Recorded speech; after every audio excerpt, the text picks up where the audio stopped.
క్రైస్తవ జీవితంలో దేవునికి సమీపంగా ఓ మంచి భక్తి జీవితం కలిగి దేవుని సన్నిధిలో ఆయన పిల్లలైన మన జీవిత యాత్ర కొనసాగించేటప్పుడు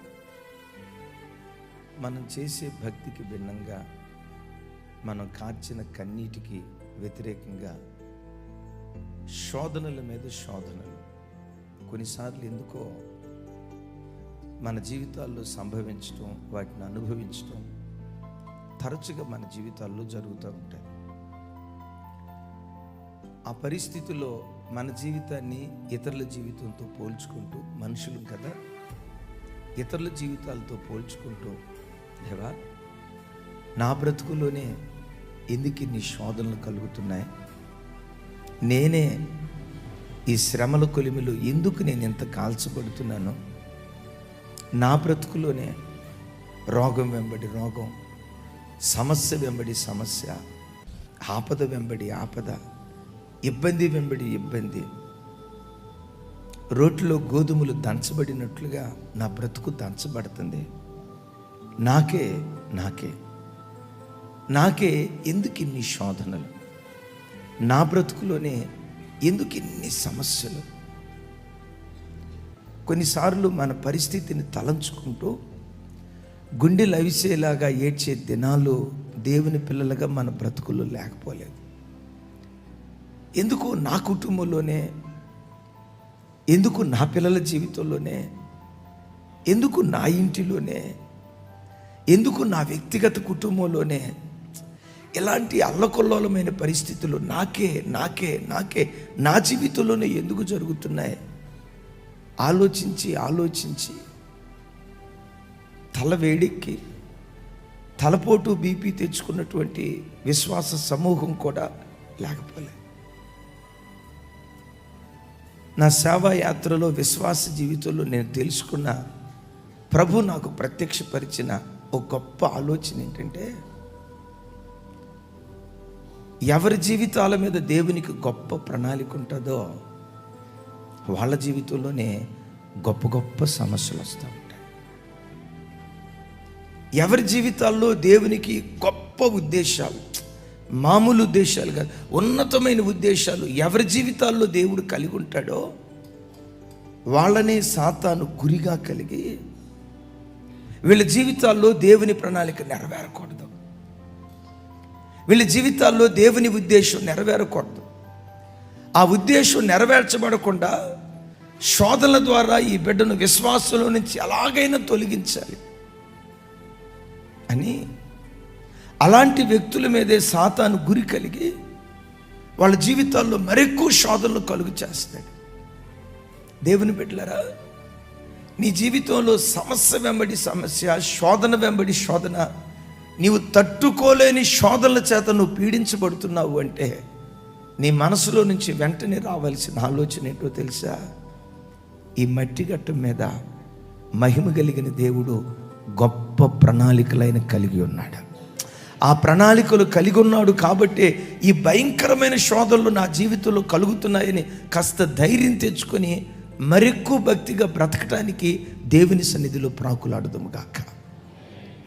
సామెత ఒకటి ఉంది, ఎంత చెట్టుకి, పెద్దగా చెప్పండి, చెప్పాలి, ఎంత చెట్టుకి, చిన్న చెట్టుకి, పెద్ద చెట్టుకి, ఎంత చెట్టుకు అంత గాలి అన్నట్లుగా నీ మీద గొప్ప ప్రణాళికలు దేవునికి ఉంటే నీకెదురయ్యే శోధనలు కూడా గొప్ప గొప్ప శోధనలు ఎదురవుతాయి. నీ మీద దేవునికి గొప్ప ప్రణాళికలు ఉంటే నో డౌట్ ఆరోగ్యపరంగా శోధించబడతావు, ఆర్థిక విషయాల్లో శోధించబడతావు, అసమాధానం చేత శోధించబడతావు. ఎందుకో తెలియకుండా సమస్య వెంబడి సమస్య, సమస్య వెంబడి సమస్య, ఈ సమస్య పోయిందనే లోపు మరొక సమస్య, ఈ కష్టం, ఈ గండం గట్టెక్కాను అనే లోపు మరొక గండం. ఎందుకు? సాతాను నీ మీదే గురిగా, సాతాను నీ మీదే మనసు పెట్టి ఎందుకు నీ జీవితంలోని ఎక్కువ శోధనలు కలుగు చేస్తాడంటే, సామెతల్లో ఒక భయకంపితమైన మాట రాసి, చూడండి ఆ మాట. సామెతల గ్రంథం తమ్ముడు రాజు చదువు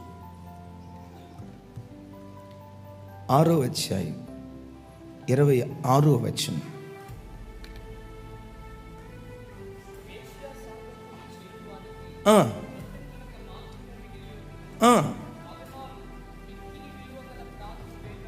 అబ్బా, నాతో కలిసి చెప్పండి. మగనాలు మిక్కిలి విలువ గల ప్రాణమును వేటాడును.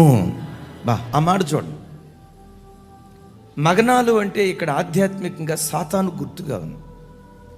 సాతానుగాడు ఎవరిని వేటాడతాడట? నా వైపు చూడాలి. సాతానుగాడు ఎవరిని వెంటాడతాడట? సాతానుగాడు ఎవరిని పట్టుకోవాలని ప్రయత్నం చేస్తాడట? సాతానుగాడు ఎవరిని పడగొట్టాలని ప్రయత్నం చేస్తాడట? అంటాడు, మిక్కిలి విలువగల ప్రాణమును. మిక్కిలి విలువ కలిగిన ప్రాణమని ముగిస్తే పర్వాలేదు, దాని ముందేమంటాడు? మిక్కిలి విలువ కలిగిన ప్రాణమును మగనాలు వేటాడుతూ ఉంటాడట. దైవజనమా, మనం ఈరోజు ఒక 2000 మంది ఇక్కడ కూర్చున్నాం అనుకోండి, లైవ్లో కొన్ని వేల మంది ఈ వాక్యం వింటున్నారు అనుకోండి. నా వైపు చూడండి. వీళ్ళల్లో దేవుని దృష్టికి మిక్కిలి విలువ కలిగిన వాళ్ళు ఎవరో, ఎవరిని ఒక ప్రత్యేకమైన రీతిలో దేవుడు నిలవబెట్టాలని అనుకున్నాడో, ఏ వ్యక్తిని తను బ్రతుకుతున్న ప్రాంతాలలో ఒక సూచనగా దేవుడు నిలవబెట్టాలని మిక్కిలి విలువ కలిగిన ఆలోచనలు ఏ వ్యక్తి మీద దేవుడు కలిగి ఉంటాడో వాడిని సాతాను గురిగా కలిగి ఉంటాడు. వాడినే పడగొట్టాలి, ఆ కుటుంబాన్నే పడగొట్టాలి, ఆ వ్యక్తినే పాడు చేయాలి, ఆ వ్యక్తినే పతనం చేయాలని దేవుని దృష్టికి మిక్కిలి విలువ కలిగిన వాడి మీదే సాతాను గురిపెట్టి వాని జీవితంలోని మరెక్కువ శోధనలు కలుగు చేస్తాయి. ఇక్కడ సేవకులుగా మేము ఉన్నాం కదా, ఎవరి మీద దేవునికి గొప్ప ప్రణాళిక ఉంటుందో, ఎవరినో గొప్ప సేవకుడిగా దేవుడు వాడుకోవాలనుకుంటాడో, ఎవరినో గొప్ప సేవకురాలుగా దేవుడు వాడుకోవాలని ఉన్నతమైన ప్రణాళికలు ఆ వ్యక్తి మీద దేవుడు రచిస్తాడు. వాడి జీవితంలోనే సాతాను మరెక్కువ శోధనలు కలుగు చేస్తాడు. దైవజన్మ, నీ జీవితంలో నీకు గొప్ప గొప్ప శోధనలు వస్తున్నాయంటే హృదయంలో నుంచి ఒక నిరీక్షణతో కూడిన ఆలోచన, నా జీవితంలో గొప్ప గొప్ప శోధనలు వస్తున్నాయంటే నేను ఆరాధించే నా దేవునికి నా మీద గొప్ప ప్రణాళికలు ఉన్నాయి, గొప్ప గొప్ప ఉద్దేశాలు ఉన్నాయి, గొప్ప గొప్ప సంకల్పాలు ఉన్నాయి, గొప్ప గొప్ప తీర్మానాలు ఈ మట్టి ఘట్టం పట్ల మహిమ కలిగిన దేవునికి ఉన్నాయని మరెక్కువ జాగ్రత్త పడుతాం కాక. నా వైపు చూడండి. దొంగోడు ఏ ఇంట్లో దొంగతనం చేస్తాడు? పేదవాళ్ళ ఇంట్లో దొంగతనం చేస్తాడో, డబ్బున్న వాళ్ళ ఇంట్లోనా? అమ్మ సరే, దొంగోడు దాకా ఎందుకండి, మన దగ్గరకు వద్దాం. ఇక్కడ 2 రూపాయల కాగితం ఇప్పుడు లేదులేండి, 2 రూపాయల కాగితం మాయమైపోయింది. ఒకప్పుడు ఉండేది కదా 2 రూపాయలు. ఉందమ్మా 2 రూపాయలు? లేదు. 2 రూపాయల కాగితం, 20 రూపాయల కాగితం, 200 రూపాయల కాగితం, 2000 రూపాయల కాగితం ఎదురు పెట్టాడు. మిమ్మల్ని అడిగారు, వీటిలో ఏది కావాలో కోరుకో తల్లి అని అడిగారు అనుకోండి, దేని మీద కన్నుబడిద్ది? చూసారా? అసలు 2 రూపాయల బిళ్ళ వైపు చూడనే చూడం, 20 రూపాయల వైపు, 200 రూపాయల వైపు చూడం. నా ప్రభు బిడ్డలారా, శత్రువైన సాతాను కూడా ఎవరు దేవుని దృష్టికి మిగుల వెలగలిగిన వారు, విలువ కలిగిన వారు, ఎవరి ప్రాణం దేవుని దృష్టికి మిక్కిలి విలువ కలిగిందో వాళ్ళ మీదే. అందుకనే పరిశుద్ధ గ్రంథమైన బైబిల్లో ఒక చక్కటి మాట మీకు జ్ఞాపకం చేస్తా. యేసు ప్రభు వారు సీమోను పేతురుతో ఇలా అంటాడు. చూడండి, లోకాసు వార్త 22వ అధ్యాయం 31వ వచనం. సీమోను, సీమోను, ఇదిగో సాతాను మిమ్మును పట్టి గోధుమల వల్లే జల్లించుటకు మిమ్మును కోరుకొనెను, కానీ నీ నమ్మిక తప్పిపోకుంటున్నట్లు నేను నీ కొరకు వేడుకుంటుని నీ మనస్సు తిరిగిన తరువాత నీ సహోదరులను స్థిరపరచుమని చెప్పాను. చప్పలు కొడుతూ స్తోత్రాలు చెప్దాం. నా వైపు చూడండి. ఈ వచనంలో 3 దివ్యమైన సందేశాలు ఉన్నాయి. నంబర్ 1, సాతాను గురి. నంబర్ 2, దేవుని శ్రద్ధ. నంబర్ 3, ఆ పేతురు యొక్క ముగింపు. నా వైపు చూడండి. సాతాను గురి. సాతాను ఎవరి మీద గురి పెట్టాడు అంటాడు, సీమోను సీమోను, సాతాను మిమ్మలను జల్లెడ పట్టాలని సాతాను మిమ్మును కోరుకున్నాడు. నేనంట, ఇశ్రాయేలు దేశంలో కొన్ని లక్షల మంది ప్రజలు ఉన్నారు. ఈ లక్షల మంది ప్రజల్లో సాతాను ఎవరిని కోరుకున్నాడో తెలుసా? దేవుని పిల్లలుగా పిలువబడుతున్న ఈ 12 మంది అపోస్తులను కోరుకున్నాడు. ఇంకొక విచిత్రం తెలుసా? ఈ 12 మంది అపోస్తులు ప్రత్యేకంగా సాతాను ఎవరిని పడగొట్టాలని ప్రయత్నం చేస్తున్నాడో ఆలోచిస్తే సీమోను పేతురును పడగొట్టాలని ఆలోచిస్తున్నాడు. ఎందుకంటే ఈ 12 మందిలో సీమోను పేతురు పట్ల దేవుని కలిగిన ప్రణాళికలు బహు గొప్పవిగా ఉన్నాయి. ఈ జాలరిని, అక్షర జ్ఞానం లేని ఈ అనామకుని భూలోకాన్ని తలక్రిందులు చేసే ఒక అపోస్తులుడిగా, దేశ దేశాలను కదిలించే ఒక గొప్ప దైవజనుడిగా ఆయన నిలవబెట్టాలి అని దేవుని గొప్ప ప్రణాళిక ఉంటే, ఏ సీమోను పేతురు మీద దేవునికి గొప్ప ప్రణాళిక ఉందో అదే సీమోను పేతురును సాతాను కోరుకుంటూ ఉన్నాడట. ఒకసారి నా వైపు చూడండి.